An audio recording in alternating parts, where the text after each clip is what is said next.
Mais uma memória afetiva da sua infância desbloqueada com sucesso. Uma série de terror que misturava histórias assustadoras e humor negro. Eu tô falando de Contos da Cripta, uma série que foi exibida no Brasil pela Band em meados dos anos 90 e que tinha um apresentador de aparência esquelética, que era carismático e bem-humorado. Então, roda logo a vinheta e vem comigo.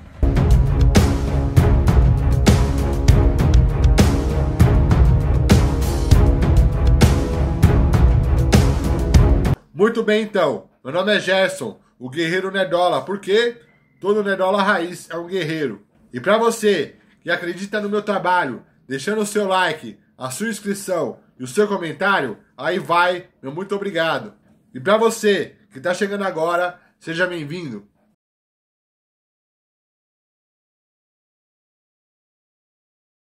Contos da Cripta foi um seriado de televisão americano da HBO, com 93 episódios de 24 minutos, e criado a partir de histórias em quadrinhos publicadas pela EC Comics, e transmitida originalmente entre 10 de junho de 1989 a 19 de julho de 1996. No Brasil, foi exibida pela TV fechada através do canal Multishow e também foi exibido pela Band entre 96 e 97. E a série foi dublada pela Alamo, com Elcio Sodré na voz do Guardião da Cripta. E também foi exibido no canal Fox. Tudo começou nos anos 50 com os quadrinhos da EC Comics, criados por Maxwell Games. Tales from the Crypt era uma revista de terror que misturava sangue, suspense e uma pitada de humor negro. Essas histórias eram tão ousadas que chocaram a sociedade da época, enfrentando até problemas com censura. Após a morte de Maxwell, seu filho William Gaines assumiu e transformou a EC Comics num ícone. As revistas tinham um fã-clube fiel e até biografias dos ilustradores, algo inovador para a época. Nos anos 70, as reimpressões dessas HQs, organizadas por Russ Cochran, caíram nas mãos de grandes nomes de Hollywood, como Richard Donner, Robert Zemeckis e Joel Silver. Eles decidiram, isso precisa virar uma série de TV. E assim, em 1989, a HBO lançou Contos da Cripta, uma antologia de terror com episódios independentes, cada um com cerca de 25 minutos, e cheios de reviravoltas e finais irônicos. A série foi um marco por sua ousadia, com cenas violentas, cenas de sexo e linguagem que desafiavam o politicamente correto da época. E agora, vamos falar do verdadeiro astro desse show, o Guardião da Cripta. Esse boneco decrépito, com sua risada macabra e trocadilhos de dar arrepios, era a alma da série, diferente do Guardião humano dos quadrinhos. Na TV, ele era um morto-vivo assustador, porém carismático e apresentado por John Kassir, que deu voz e vida ao personagem em todos os 93 episódios. Ele aparecia no começo e no fim de cada episódio, introduzindo as histórias com aquele humor negro que fazia você rir e tremer ao mesmo tempo. A abertura da série, filmada com câmeras minúsculas, em um cenário que parecia um campo de golfe em miniatura, dava o tom perfeito. Você entrava na cripta, passava por corredores sombrios e encontrava o Guardião. Era como se ele te convidasse para um pesadelo particular. Cada episódio de Contos da Cripta era uma história fechada, que iam desde serial killers até vampiros, lobisomens e pactos com o demônio.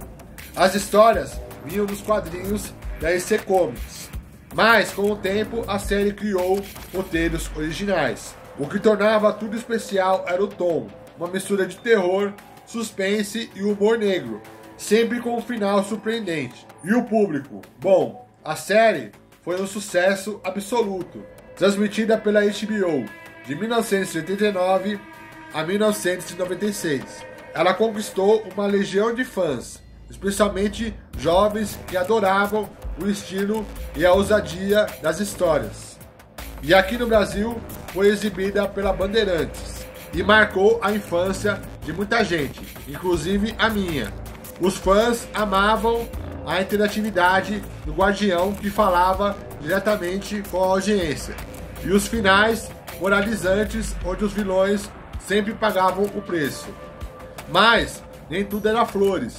A série enfrentava críticas por seu conteúdo explícito, e questões de direitos autorais dificultavam relançamentos em Blu-ray ou remakes. Um dos grandes trunfos de Contos da Cripta era o elenco.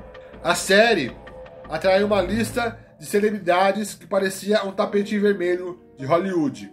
Nomes como Demi Moore, Whoopi Goldberg, Brad Pitt, Daniel Craig, Terry Hatcher e até o Arnold Schwarzenegger, que dirigiu e atuou em um episódio. Teve também Tom Hanks, que atuou e dirigiu, e até Sônia Braga brilhando como uma médica em um episódio com um final de arrepiar. Esses nomes davam um toque especial, mostrando que a série era prestigiada até pelos maiores astros. Mas, além desses nomes, outras participações incluem Christopher Reeve, Martin Sheen, Michael J. Fox, Brooke Shields, Mark Ruffalo, Daniel Craig, Roger Daltrey, Ewan McGregor, Iggy Pop, Slash e Malcolm McDowell, além de outros atores e atrizes em início de carreira, não muito famosos na época e que hoje brilham no cenário hollywoodiano. Mas por que tantas participações de famosos nessa série? A série era produzida por gigantes como Robert Zemeckis e Richard Donner. E a HBO dava liberdade criativa. Isso atraía atores e diretores que queriam experimentar algo diferente. E claro, o formato de antologia permitia que cada episódio fosse uma vitrine para novos talentos ou nomes já consagrados.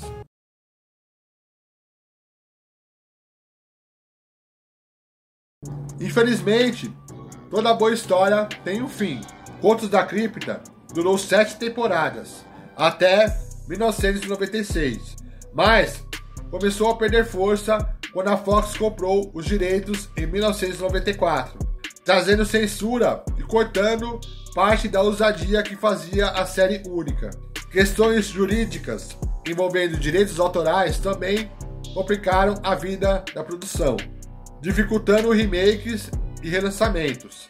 Além da série, Contos da Cripta gerou 2 filmes no cinema, que são Demônios da Noite, de 1995, e Bordel de Sangue, de 1996. O primeiro foi bem recebido, mas o segundo, digamos que não agradou muito. E o terceiro filme, chamado Ritual, de 2002, foi tão mal recebido que é considerado não canônico. E apesar do fim, a série deixou um legado enorme e inspirou também outras antologias de terror como Goosebumps. E até hoje, os fãs sonham com um retorno ou até um revival da série. Embora já houvesse alguns projetos, mas infelizmente não saíram do papel por questões legais. Mas e aí, você se lembra de Contos da Cripta? Você assistia na Band? Qual episódio você se lembra mais? E qual foi a história que te deixou mais arrepiado? Conta aí nos comentários, que eu prometo que eu vou ler e vou responder. E compartilha esse vídeo com a galera, com os amigos, nos grupos de WhatsApp, no grupo da família, porque é sempre bom resgatar esses clássicos que marcaram a nossa infância. E é isso, o Guerreiro Nerdola vai ficando por aqui. Mas não se esquece que todo Nerdola raiz é um guerreiro. Valeu!